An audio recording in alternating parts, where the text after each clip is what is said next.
Everyone. तो दोस्तों आज हम देखते हैं कि स्पेसिफिक रेजिस्टेंस का हम यूनिट जो है किस तरीके से निकाल सकते हैं, और इसी को दोस्तों हम स्पेसिफिक रेजिस्टेंस को ही हम रेजिस्टिविटी भी बोलते हैं। क्या बोलते हैं? रेजिस्टिविटी भी हम इसी को बोलते हैं। और इसका हम यूनिट देखते हैं दोस्तों किस तरीके से निकाल सकते हैं, ताकि हमें ये याद ना करना पड़े इसका यूनिट। ठीक है। और ये जो स्पेसिफिक रेजिस्टेंस होता है दोस्तों, ये बहुत ही इंपॉर्टेंट होता है और ये डिपेंड करता है मटेरियल के ऊपर। स्पेसिफिक रेजिस्टेंस किसके ऊपर डिपेंड करता है? मटेरियल के ऊपर, कि आपने कौन सा मटेरियल यूज किया है। लेट अस सपोज आपने कॉपर का मटेरियल यूज किया है, तो कॉपर का स्पेसिफिक रेजिस्टेंस या फिर रेजिस्टिविटी कह लीजिए, ये कुछ और होगा। अगर आप सिल्वर का मटेरियल यूज करोगे तो इसका स्पेसिफिक रेजिस्टेंस कुछ और ही होगा। और इसी तरीके से अगर आप कोई अदर मटेरियल यूज करोगे तो उसका भी स्पेसिफिक रेजिस्टेंस मटेरियल के ऊपर ही डिपेंड करता है। ठीक है। सो ये इट इज वेरी इंपॉर्टेंट। और इसका हम यूनिट किस तरीके से निकाल सकते हैं? देखिए दोस्तों, मैंने आपको पिछली वीडियो जो रेजिस्टेंस की थी उसमें मैंने आपको बताया था कि रेजिस्टेंस जो है वो होता है आर। आर से इसको डिनोट करते हैं, और रेजिस्टेंस आर बराबर होता है रो एल अपान एरिया। ठीक है। आर यानी कि रेजिस्टेंस, एल यानी कि लेंथ ऑफ द कंडक्टर। जैसे मान लीजिए यहाँ पर एक वायर मैंने ले ली है, इसका लेंथ यानी इसकी लंबाई क्या है? एल है। ठीक है। तो L is the length of the conductor, यानी कितनी लंबी ये तार है।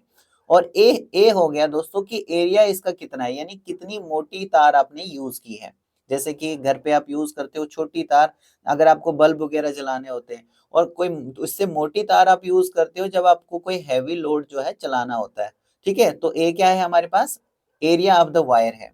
ठीक है। और इस फॉर्मूले से आपको क्या समझ में आ रहा है कि अगर आप length of the wire increase करोगे, यानी तार अगर आप लंबी यूज करोगे, तो आपको रेजिस्टेंस क्या मिलेगा? ज्यादा मिलेगा। रेजिस्टेंस यानी कि रुकावट, रुकावट आपको ज्यादा मिलेगी। लेट अस सपोज दोस्तों ये एक साइज की वायर है, फिर से मैं यहाँ पर इसको ड्रॉ कर लेता हूँ।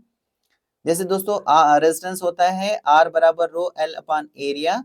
तो आपने एक तार मान लीजिए इतनी सारी ली है, इसका साइज इतना ही है और लेंथ भी थोड़ी सी है। ठीक है, छोटी वायर है। और एक वायर है दोस्तों इतनी लंबी मान लीजिए। अब क्या होगा कि ये जो लंबी वायर आपने यूज की, तो अंदर से क्या होता है, इलेक्ट्रॉन टकरा टकरा कर चलते हैं। तो यहाँ पर देख लीजिए, इसको काफी टाइम इलेक्ट्रॉन्स को लगेगा आगे निकलने में। इस तरीके से समझिए आप। तो क्या होगा, यानी कि रेजिस्टेंस यहाँ पर ज्यादा मिल गया। अगर आप लेंथ ऑफ द कंडक्टर यानी तार की लंबाई अगर आप बढ़ा देते हो, तो यहाँ पर रेजिस्टेंस ज्यादा हमें मिलता है, क्योंकि ये एक दूसरे के क्या है, डायरेक्टली प्रोपोर्शनल है, रेजिस्टेंस और लेंथ। और अगर आप लेंथ को डिक्रीज करोगे, कम करोगे लेंथ ऑफ द वायर, तो रेजिस्टेंस भी कम मिलेगा। समझ में आ रहा है? और ये जो एरिया है ये क्या, इनवर्सली प्रोपोर्शनल है। इसका क्या मतलब है कि अगर आप यहाँ पर एरिया कम लोगे, यानी छोटे साइज की जो तार है वो यूज करोगे, तो क्या होगा, एरिया कम, यानी कि रेजिस्टेंस ज्यादा। यानी कि दोस्तों अगर यहाँ से कोई तंग रास्ता है, तो यहाँ से अगर आप गुजर रहे हो तो आपको ज्यादा प्रॉब्लम लगेगी आगे बढ़ने में। इस तरीके से समझिए, यानी रेजिस्टेंस क्या मिलेगा, ज्यादा मिलेगा। वहीं अगर आप मोटी तार यूज करोगे, यानी काफी चौड़ा रास्ता होगा, तो वहां से आप आसानी के साथ गुजर सकते हो।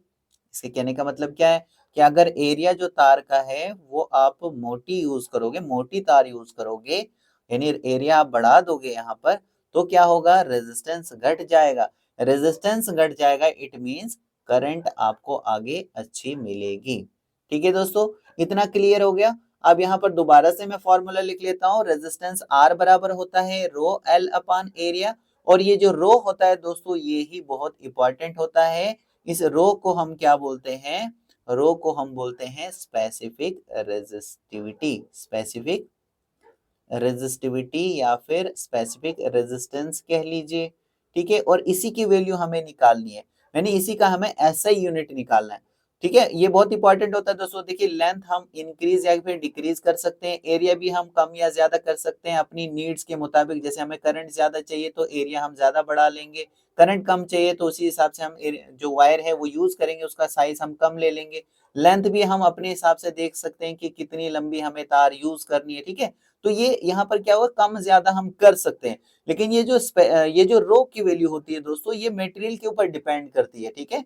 तो ये बहुत इंपॉर्टेंट होती है। ये डायरेक्ट इसके साथ क्या मल्टीप्लीकेशन में चली जाएगी। यानी मान लीजिए 10 मीटर की आपने वायर यूज की है, तो स्पेसिफिक रेजिस्टेंस एक फिक्स होगा, क्योंकि जो मटेरियल आपने यूज किया होगा, तो उस हिसाब से यहाँ पर क्या है, इसके साथ डायरेक्ट मल्टीप्लाई में चला जाएगा। तो ये बहुत इंपॉर्टेंट होती है कि कौन सा मटेरियल आपने यूज किया है, तो स्पेसिफिक रेजिस्टेंस उसके ऊपर डिपेंड करता है। अलग अलग मटेरियल की अपनी अपनी स्पेसिफिक रेजिस्टिविटी होती है। अब यहाँ पर देखिए R बराबर रो L अपान एरिया, तो हमें इस रो का यूनिट निकालना है, यानी स्पेसिफिक रेजिस्टिविटी का यूनिट निकालना है। तो इसको हम एक साइड में कर लेंगे और ये दोनों आपस में क्रॉस मल्टीप्लाई चला जाएगा, रेजिस्टेंस और एरिया R इंटू ए, और ये जो लेंथ है ये हमारे पास यहाँ पर बट्टा में चला जाएगा। ठीक है, लेंथ इसके नीचे आ जाएगी। ठीक है, तो रेजिस्टेंस को हम किस में लेते हैं दोस्तों, ओहम में लेते हैं। एरिया को किस में लेते हैं दोस्तों, मीटर स्क्वायर में ले लेते हैं। और लेंथ को किस में लेते हैं, मीटर में ले लेते हैं। और ये मीटर यहाँ से एक मीटर कैंसिल हो जाएगा, तो ओहम मीटर जो है ये हमारे पास यूनिट हो जाता है स्पेसिफिक रेजिस्टेंस का, या फिर स्पेसिफिक रेजिस्टिविटी का जो यूनिट है वो ओहम मीटर हो जाता है। और ओहम को हम किस तरीके से लिखते हैं दोस्तों, किस तरीके से डिनोट करते हैं, इस तरीके से, ये इसका सिंबल है दोस्तों ओहम का। ठीक है, तो ओहम मीटर क्या हो गया, स्पेसिफिक रेजिस्टेंस का ये जो यूनिट है ये होता है।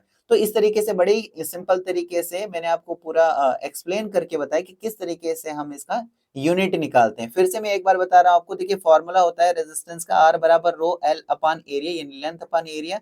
तो रो की वैल्यू हमें निकालनी है, यानी स्पेसिफिक रेजिस्टेंस की वैल्यू यानी कि यूनिट इसका निकालना है। तो रो को एक साइड लेंगे, R A इसी तरीके से चला जाएगा, लेंथ इसके नीचे आ जाएगी। तो रेजिस्टेंस को हम किस में लिखते हैं, ओहम में लिखते हैं, जिसका सिंबल कुछ इस तरीके से होता है। एरिया को मीटर स्क्वायर में हम ले लेते हैं, और यहाँ पर लेंथ को हम मीटर में ले लेते हैं। तो मीटर मीटर कैंसिल होकर ओहम मीटर क्या हो गया, unit of the specific resistance. Okay दोस्तों, so thank you very much.